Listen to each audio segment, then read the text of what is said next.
Facebook business page, you need a business page. Think of that as a yellow page, right?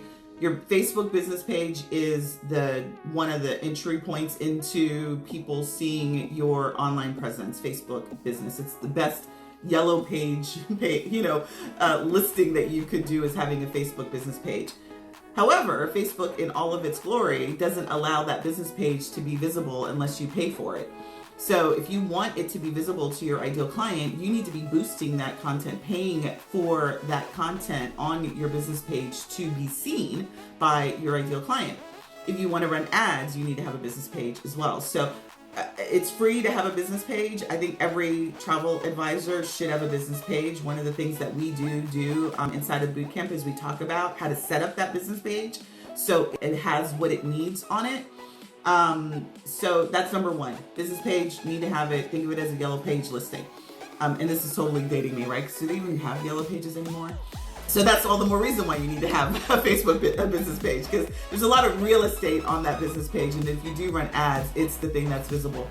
In terms of a Facebook group, it really depends on what your engagement strategy is going to be. I don't recommend doing a group if you're not going to show up, you're not going to actively get people in it, you're not going to be in it regularly, engaging with them. For years and years upon years, Facebook group was my engagement location. That's where you found me, was in a Facebook group. Now we have our own community off of Facebook, and so now that's where you find me. You find me in my community. So it really depends on what your strategy is going to be for engagement. So I've got this process called ARC, Attract, Relate, and Convert. Facebook groups are a relationship building place. So if you want a relationship building place, you want to build a community, then I recommend doing a group.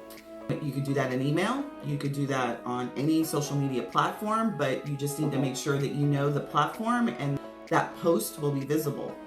Awesome. How do you get people into a group? Attract, right? So that's so we talked about this yesterday, Sugar, and it's the same thing. When you want to build, you have to attract. And so the way to attract is either organically or paid. So I have grown Facebook groups. The way that I did that was through paid advertising.